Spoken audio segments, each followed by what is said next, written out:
మన ఛానల్ని సపోర్ట్ చేసి ముందుకు నడుపుతున్న ప్రతి ఒక్కరికి నా హృదయపూర్వక నమస్కారాలు.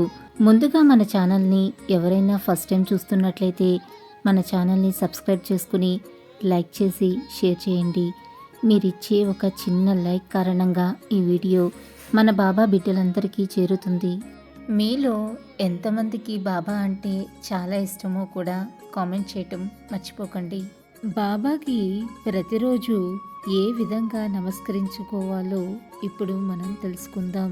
ప్రతిరోజు ఉదయం బాబా విగ్రహం ముందు కానీ పటం ముందు కానీ దీపం వెలిగించి బాబా అష్టోత్తర శతనామావళిని చదవండి.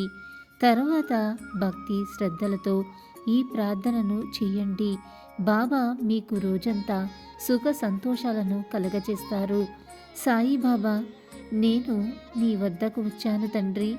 నీ పవిత్ర పాదాల వద్ద నా శిరస్సును వంచి నీకు సర్వస్వ శరణాగతి చేస్తున్నాను. మంచికి చెడుకి భేదమెరగలేను తండ్రి. నువ్వు సర్వత్రా నిండి ఉన్నావని నాకు తెలుసు. నువ్వు సర్వశక్తిమంతుడవని కూడా తెలుసు తండ్రి. నన్నెల్లప్పుడూ సంతోషంగా ఉంచేది, నాకు అర్హమైనది, అర్హత కలిగినది ఏదో అదే అనుగ్రహించు. జీవితంలో దురదృష్టాన్ని, విచారాన్ని భరించే శక్తి నాకు లేదు తండ్రి. ఇది మాత్రమే నాకు తెలుసు.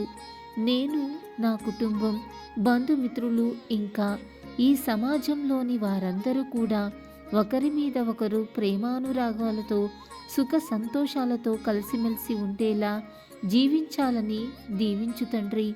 ఇదే నేనెల్లప్పుడూ కోరేది. బాబా, నన్నెల్లప్పుడూ నీ కంటికి రెప్పలా కాపాడు. నా దైనందిన జీవితంలో నేనెవ్వరికీ హాని తలపెట్టకుండాను, నాకెవ్వరూ హాని తలపెట్టకుండాను ఉండేలాగా అనుగ్రహించు తండ్రి. నేను రేయింపవలు సదా నీ సాయి మంత్రాన్నే జపించే వరమివ్వవయ్యా. అహంకారం, పగ, ప్రతీకారం ఇటువంటి దుష్ట ఆలోచనలు నా దరి చేరకుండా అనుగ్రహించు. నా మాటలు ఎవ్వరిని నొప్పించే విధంగా లేకుండా నన్ను దీవించు తండ్రి. నీ పాదాల వద్ద శరణు వేడుకోవటం నేనెన్నటికీ మరవనయ్యా. గతంలో నేను తెలిసి గాని తెలియక గాని చేసిన తప్పులను దయచేసి మంచి మనసుతో మన్నించు తండ్రి.